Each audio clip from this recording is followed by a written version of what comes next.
Hola amigos, bienvenidos a un nuevo día. Hoy vamos a ver los capítulos el 32 y el 33. En el 32 se va ya a localizar a Shepard y en el 33 se va a producir un zumbido, que en realidad es un ataque psicofísico. Así que paso ya a hacer la lectura y a ver los detalles. Bueno, pues os espero. Bueno, empezamos ya con la lectura del capítulo 32, al que he titulado La localización de Shepard, y dice así. Era pleno mediodía cuando dejamos el Chortens. Los perros daivas exigían trepar por la ladera oeste de uno de los Altintag, mas pronto descubrimos un sendero disimulado que permitía ascender unos 1000 metros. 4 fatigosas horas después, arribamos a la cumbre del monte, constatando que por el norte la montaña caía miles de metros en una pared vertical. Desde la base se extendía en todas direcciones una amplia llanura desértica, salvo hacia el noroeste, donde se divisaban las azules aguas de un lago de enorme superficie. «Teufe», exclamó el eficaz von Grossen, «tenemos la suerte de contemplar el país desde una privilegiada terraza de 4000 metros. Lo que vemos en toda su extensión es la provincia china de Xinjiang. Esa llanura no es otra que el desierto de Taklamakan, que se halla conectado con el desierto mongol de Gobi en su extremo oriental. Y el lago, con toda precisión, se trata del Lop Noor, al fin un área geográfica que se ajusta a la realidad de los mapas germanos. Pero si fuera del Valle de los Inmortales el mundo seguía igual, en su interior el espacio y el tiempo estaban tan distorsionados como antes. Los dioses traidores y los sacerdotes de la fraternidad blanca nos acechaban para cerrarnos el paso o atacarnos, y aún debíamos localizar a Shepard. Esto último ocurrió antes de lo previsto. Efectivamente, mientras observábamos maravillados el Xinjiang, los monjes caólicas exploraron los 100 metros cuadrados de la cumbre y a los pocos minutos trajeron impactantes noticias. Al pie de la ladera sur había un campamento. Corrimos hasta allí y lo verificamos con los prismáticos. No cabían dudas, era el campamento alemán. La pequeña cañada, que más bien parecía un desfiladero, medía unos 500 metros de largo y 50 metros de ancho, y en invierno cumplía la función de transportar la nieve de un gigantesco glaciar, cual titánico canal de piedra. Estaba orientado de este a oeste y en cada extremo sendas gargantas permitían entrar o salir. Desde adentro podía observarse que la garganta oeste estaba flanqueada por las esculturas de 2 enormes bodhisattvas armados. Por alguna razón, la expedición no se atrevió a cruzar ese portal de piedra tan elocuentemente ornamentado y decidió acampar en el extremo opuesto de la cañada, junto a la garganta de entrada. Se veía que llevaban ya unos días en aquel lugar y que tal vez pensaban permanecer más tiempo, pues habían desempacado todo el equipo y distribuido racionalmente, luego de una rigurosa castramentación. Hasta disponían de 2 centinelas, uno al este y otro al oeste del campo. Para el momento, largamente acariciado de toparnos con la expedición de Schäfer, von Grossen elaboró un plan de aproximación al que solo faltaban agregar detalles tácticos de acuerdo a las circunstancias. Dado el caso presente, solo hubo que confirmar los puestos y funciones de cada uno para que la escuadra estuviese dispuesta a ejecutar el plan. Conforme a ello, descendimos en silencio hasta la entrada de la cañada, sitio en el que desembocaba el camino de la cumbre. Ya allí, von Grossen, Oscar Feil, el Gurka y yo, con los perros daivas, permanecimos ocultos unos minutos. En tanto los 3 oficiales SS y los 8 monjes lopas se desplegaban alrededor del campamento. Ellos debían mantenerse a resguardo y cubrir nuestro próximo avance en previsión de un malentendido o de que algo saliese mal. Sin sospechar nada, el centinela se hallaba fumando, distraído por sus propios pensamientos, recordando quizás la patria lejana. Los 3 alemanes surgimos de pronto frente a él y creyó estar soñando, pero ya era tarde para reaccionar, especialmente al ver las negras bocas de las Schmeisser, la Luger, el puñal y el subfusil MP-40 pasaron a manos de von Grossen. Somos oficiales del Tercer Reich, explicó von Grossen, pero no podemos correr riesgos. Heil Hitler, acérquese ahora al campamento muy lentamente y avise de nuestra llegada. Heil Hitler, respondió el atribulado centinela. Con exquisita delicadeza se fue asomando a cada una de las 6 carpas y comunicando lo que ocurría a sus ocupantes. Muchos, posiblemente, habrán supuesto que el centinela desvariaba. En segundos se reunieron 20 o más hombres, pero no se podía distinguir quién era oficial o suboficial, porque todos estaban vestidos con traje de paisano. Uno de ellos soltó una exclamación y se acercó varios pasos. Yo a usted lo conozco. Es el Standartenführer Karl von Grossen. ¿Qué diablos hace aquí, en la asila del Tíbet? Y yo sé quién es usted, Standartenführer Reinhard von Krupp, replicó maliciosamente el siempre bien informado von Grossen, remarcando el grado y el nombre del oficial.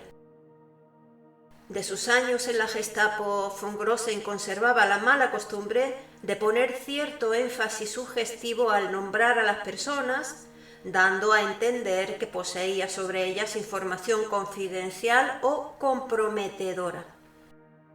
Estamos aquí para... Iba a proseguir von Grossen cuando fue interrumpido por la aparición de Schäfer. Y dice Kurt, es posible y más aún muy probable que Schäfer haya perdido irreversiblemente la razón al encontrarse ante aquel espectáculo inesperado.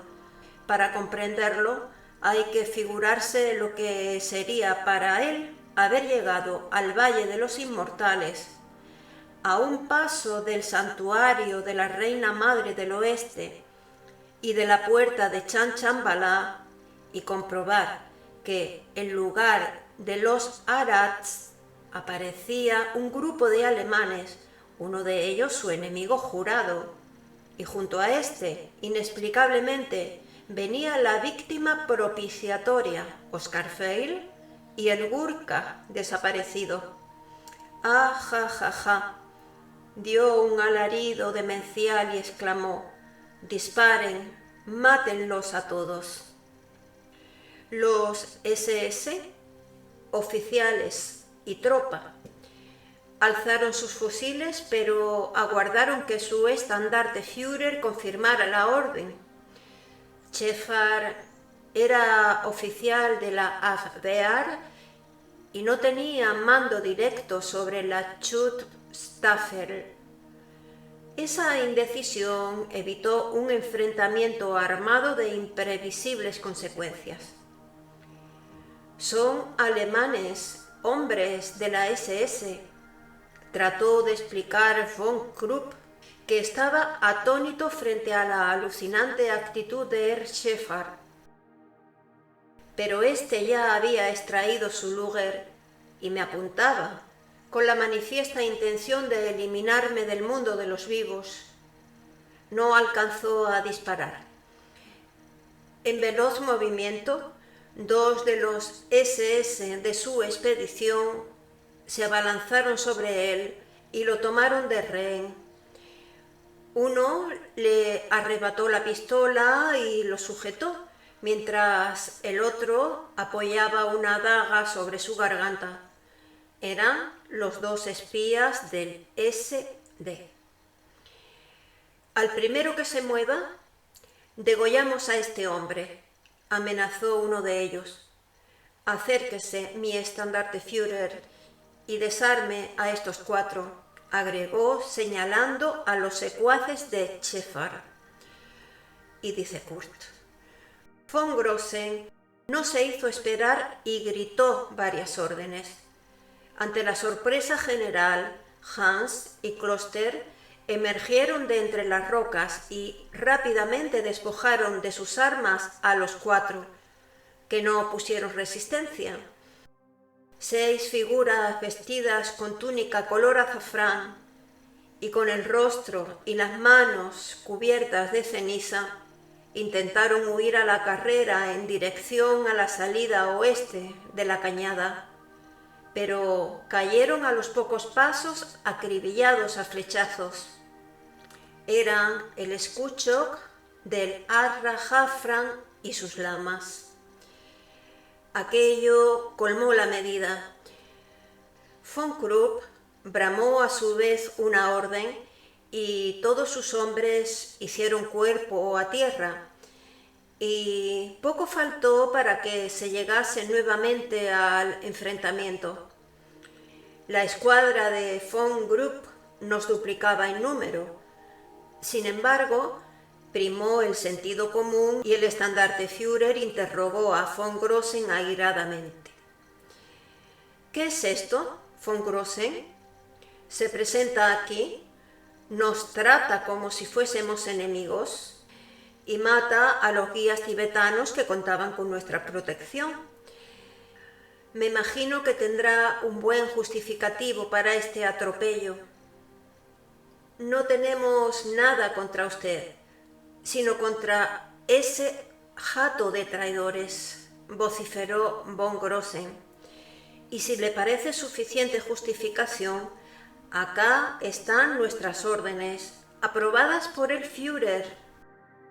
Le alargó un sobre lacrado que rezaba «Al festen Operation».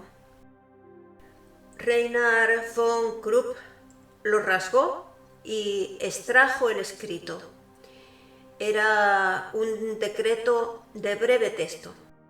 Movió la cabeza afirmativamente y le comentó a Schäfer: «Han venido de Alemania a hacerse cargo de la expedición. Desde este momento, la seguridad y la logística están a cargo del Standartenführer Karl von Grossen». El rostro de Schäfer lucía más blanco que la nieve de los Altintag.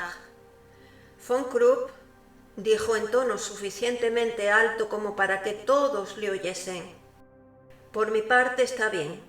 Acepto las órdenes y me pongo bajo su mando, pero tendrá que explicarme qué significa su acusación de traición y cómo es que Oscar Feil se encuentra con ustedes. El SS aflojó la presión del cuello. Los hombres de von Krupp se pararon y bajaron los fusiles, en tanto Heinz y los 8 monjes cáulicas se aproximaban, estos últimos con las flechas aún montadas en sus arcos. «Traición», gritó el traidor fuera de sí. «Traición, malditos asesinos, no saben el daño que han causado a Alemania y a la humanidad. Ah, ja, ja, ja. Von Schübermann, hijo del demonio, sabía que se proponía impedir nuestra misión. Ha venido a destruirnos. Debimos haberlo matado en Alemania. Por su culpa seré castigado.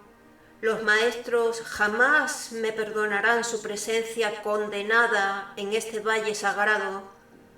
Cuando el Ará Tujual Kul se marchó, debí imaginar que algo terrible estaba sucediendo. Era usted y su mancha execrable que ofende a los santos seres. Maldito, 1000 veces maldito von Schübermann, engendro del infierno.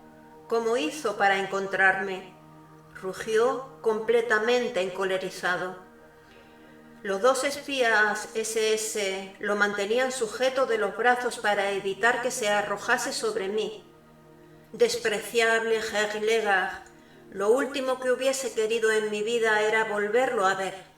Afirmé con sinceridad. El mérito de llegar hasta aquí es obra exclusiva de estos nobles canes. Acto seguido, solté un poco la rienda a los perros daivas que aún obedecían a la orden, buscar a Herr Schäfer, y los dogos saltaron y lanzaron 2 feroces dentelladas a escasos centímetros de su cuello. Con los ojos desorbitados de terror, el rostro descompuesto por la ira, Schäfer era la imagen de la locura. Ya lo veis, solo un ser infernal podría venir acompañado por 2 lobos de Wotan. No acepte este decreto, von Krupp, y mátelos a todos. Todavía está a tiempo de evitar un mal terrible a Alemania y al mundo. Yo le aseguro que nada le ocurrirá si me hace caso, mejor dicho, le garantizo que será condecorado como un héroe. Usted está loco, Schäfer. En Alemania nadie hay superior al Führer. Si no cumplo estas órdenes, la única condecoración que recibiré será una cuerda de cáñamo con nudo corredizo. Se disculpó von Krupp. No, camarada von Krupp, aclaré. No se trata de las palabras de un loco, sino las de un traidor. Él sí cree que existen hombres más poderosos que el Führer. Son quienes planean la desaparición del Tercer Reich y le han encomendado una misión secreta que ayudará a consumar la traición. Y en cuanto a usted, Herr Legard, de cierto que Kula y Akula no son los lobos de Wotan, aunque es verdad que vengo de un infierno y ahora estoy en un infierno mayor. Pero estos perros, como Cerbero, le impedirán llegar al peor de los infiernos, el que se halla detrás de esa puerta al fin de la cañada, vale decir, su amada Chanchanbala, la guarida de los demonios inmortales. Blasfemia, blasfemia, mátelos, von Krupp, mátelos ahora y salvará su alma. Mátelos antes que sea demasiado tarde y suelten a Lucifer en el mundo. Imploraba, perdido ya completamente el control de sus palabras. Von Grossen mandó que lo encerrasen en una carpa, bajo la custodia de Hans y Kloster. Ya comenzaba a anochecer y los monjes cáulicas se apresuraron a levantar las tiendas, ante la mirada asombrada de la escuadra de von Krupp. Este se aproximó a nosotros y preguntó sin mayor delicadeza: ¿alguien me puede explicar qué es lo que está pasando? Se supone que debía conducir y proteger una expedición científica que tenía por objetivo investigar los ancestros orientales de la raza aria. Nada que ver con lo que estoy oyendo. Demonios, infiernos, traición al Tercer Reich. ¿Qué significa toda esta locura? ¿Cómo se puede traicionar al Tercer Reich en este remoto lugar? Y lo más increíble, ¿dónde encontraron a Oscar Feil? ¿Cómo nos siguieron? ¿Qué es eso de los lobos de Wotan? Durante media hora, Karl von Grossen aclaró lo mejor que pudo todas las dudas de von Krupp. Al cabo, este planteó una pregunta para la cual von Grossen no tenía respuesta. ¿Y ahora qué haremos? Mis órdenes, reveló von Grossen, especifican que al tomar contacto con la expedición debo obrar de acuerdo a las instrucciones del Sturmbannführer Kurt von Schübermann. Y como usted debe obedecerme a mí, me ahorraré el transmitirle tales instrucciones si ambos las conocemos al mismo tiempo, concluyó con lógica aplastante. Y bien, von Schübermann, ¿qué tiene que decirnos? Que tenemos que volver inmediatamente a Alemania, dije sin dudar. Mañana mismo debemos emprender el regreso. A Schäfer y sus 4 cómplices los conduciremos arrestados. Pero si se resisten, los ejecutaremos bajo mi responsabilidad. Karl von Grossen aprobó sin reservas esa decisión, pero el más aliviado era von Krupp. ¿Eso es todo? ¿Regresar a Alemania? Es la mejor noticia que escucho en más de un año. Temí que solicitara continuar la expedición del Tíbet. Me adhiero totalmente a esa propuesta. La verdad es que ya estaba harto de Schäfer y sus misterios. Pobre von Krupp. Ni von Grossen ni yo imaginamos entonces que jamás regresaría a Alemania. Y aquí termina el capítulo 32 y paso a leer el capítulo 33. El zumbido, que es un ataque psicofísico. Dice así: no te podría asegurar, Nefe, si lo primero que percibimos fue el sonido o la luz, o el olor dulzón y penetrante, inconfundible del humo de sándalo, o si captamos sendos tatvas a la vez. Los hombres de von Krupp estaban guarecidos en las carpas, salvo 2 centinelas. El Gurkha y los Lopas terminaban de armar nuestras tiendas ayudados por Heinz, y los 2 Standartenführer y yo aún estábamos hablando. El sol hacía tiempo que se había puesto y el crepúsculo muriente dejaba paso rápidamente a la helada noche de las cumbres tibetanas. Sin embargo, en un instante, la cañada comenzó a iluminarse desde la salida del oeste, como si asistiésemos al amanecer de un nuevo y deslumbrante sol. Perplejos, pasmados, hipnotizados, los 3 nos quedamos mirando la bola de luz que atravesaba la garganta y avanzaba por el centro de la cañada, a no más de 100 metros de altura. Aunque el halo se extendía decenas de metros alrededor del núcleo brillante, Era posible distinguir que el centro se componía de 4 esferas incandescentes intersectadas excéntricamente entre sí.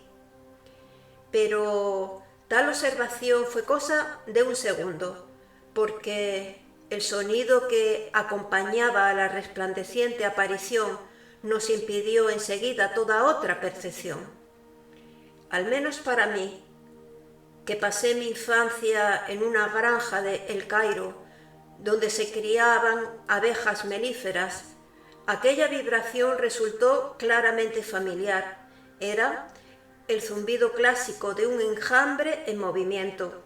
Había empezado como un débil rumor, así como la luz fue al principio un suave fulgor, pero de pronto se tornó insoportable. Creo que los tres nos tapamos los oídos con las manos para comprobar, desesperados, que nada lograba detener la penetración sonora. Con la cabeza entre las manos y el cerebro taladrado por la onda asesina, caí de rodillas, completamente aturdido. Sentí que iba a perder el sentido y, en un esfuerzo supremo de voluntad, miré a mi alrededor. Vi a von Grossen, aún de pie, convulsionarse y gritar, en tanto que a escasos centímetros mío yacía el cuerpo inerte de Reinhard von Krupp. Automáticamente puse la mano en su cuello buscando el pulso, pero comprendí que había dejado de existir. Mi mente se nublaba, un intenso mareo me causaba la sensación de que todo giraba a mi alrededor. La náusea, iniciada en el estómago, me estremeció en una violenta arcada y una angustia creciente en el corazón, que ya era una declarada taquicardia, me produjo la impresión de que aquel órgano quería saltar y huir de mi pecho. En fin, fui víctima de un ataque psicofísico, para el que no conocía defensa alguna. Me desmayaba sin remedio. Risa de los demonios, música de los infiernos, armonía del Dios creador del universo, frente a esa fuerza desintegradora del alma. ¿Qué quedaba del héroe, del líder carismático, del iniciado que horas antes conducía su legión dispuesto a luchar contra los enemigos de la tierra o el cielo? Muy poco, Nefe, muy poco, apenas una chispa de voluntad. De improviso fui acometido por un recio temblor y tardé en tomar conciencia de que Bangui me había agarrado por los hombros y me sacudía con firmeza. Entre brumas lo reconocí ante mí, gritando a voz de cuello. Los 8 lopas estaban también allí. 2 arrastraban a Oscar Feil, otros 2 sostenían a von Grossen. Uno corría con los perros daivas, que estaban atados en un extremo del campamento, y los restantes trazaban febrilmente círculos y signos en el suelo con sus cimitarras, al tiempo que entonaban mantras y adoptaban mudras guerreros. La bola de luz se encontraba ya sobre nosotros y el zumbido de las abejas alcanzó su máxima intensidad. Sea por el zamarreo de Bangui o por el efecto de los yantras de los lopas, lo cierto es que recuperé en parte la lucidez, lo suficiente para comprender las dramáticas palabras del Gurkha. Shivatulku, Shivatulku, llamaba impacientemente sin dejar de zarandearme. Acto que culminó con 2 impetuosas bofetadas. Con un movimiento de cabeza le hice entender que lo escuchaba. O Pawo, que significa héroe en tibetano. sacadnos de aquí. Pronto o el Vimana de Chambalá nos destruirá. ¿Cómo? ¿Cómo haré si no puedo tenerme en pie? Balbuceé desalentado. Los perros daivas, oh, Tutop, bueno, ¿qué significa mago? Ordenad a los perros daivas que os conduzcan volando a un destino fuera de aquí. ¿Me comprendéis? Asentí, a pesar de que no comprendía totalmente la solicitud del Gurkha. ¿Qué debo hacer para que los perros daivas vuelen? Me interrogué absurdamente a mí mismo, pero en voz lo suficientemente alta como para que Siriviria respondiese. El Lopa evidentemente estaba atento a mis reacciones. Nombradlos como si fuesen idénticos a Yunta, el ave Garuda que transporta a los dioses, o como Lunta, el caballo Pegaso que cumple igual función. Decidles Svadi Lung. Kula y Akula Svadi Lung, y ellos volarán. ¿Destino? ¿Qué destino? La cabeza parecía que me iba a estallar. Quizá fuese el inconsciente, quizá el Skotrakran, pero lo positivo fue que una voz interior me dijo: Sinin, debes ir a Sinin. Pensé en el yantra, lo imaginé como pude y traduje. Sininto, Kula y Akula Svadilung. ¿Qué quiere decir? Vamos volando a Sinin, Kula y Akula. Alguno de los lopas había puesto la rienda de los lobos en mis manos. Estaban enfurecidos por la presencia del diabólico Vimana y aullaban como si efectivamente fuesen los lobos de Botán. Cuando imaginé el yantra, se pusieron rígidos y echaron las cabezas adelante, preparados para partir en cumplimiento de la orden. Y cuando ordené Sinin To, Kula y Akula Svadi Lung, sucedió el increíble prodigio de que los perros Daiva saltaron a una especie de abismo que insólitamente se creaba frente a ellos. Me sentí arrastrado por las riendas, izado en el aire y transportado en dirección al este, hundido en una negrura impenetrable que ahora ocupaba el lugar donde segundos antes estaban las montañas Altintag. Al ser levantado en vilo, un peso anormal en las piernas puso mi cuerpo en tensión durante un instante. Me volví, sorprendido, y advertí que una cadena humana pendía en mis extremidades. Los tibetanos habían realizado una serie de tacles en el momento del salto, agarrándose entre ellos y levantando también a Karl von Grossen y Oscar Feil. La mirada se deslizó hacia abajo y contemplé estúpidamente la cañada iluminada por el vehículo de Chambalá y el campamento convertido en un sepulcro colectivo.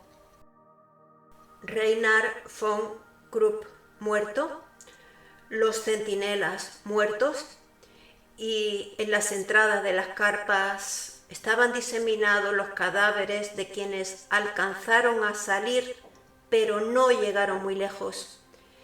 El zumbido era ensordecedor, aterrador, paralizante. El zumbido era el llamado de la muerte. Hans, Kloster. Recordé a mis camaradas y creo que grité de impotencia antes de sumirme en la negrura y perder el conocimiento. Bueno, pues de nuevo nos encontramos con elementos paranormales aquí en este capítulo. Otra vez el zumbido de las abejas que recordamos ya del libro 2, capítulos que leímos ya hace tiempo. Bueno, terminamos el capítulo 33. El próximo día lo retomaremos en el 34. Tan solo deciros que a seguir resistiendo, que mucha fuerza, amigos, y que os mando un fuerte abrazo a todos. Así que aquí estamos. Os espero el próximo día.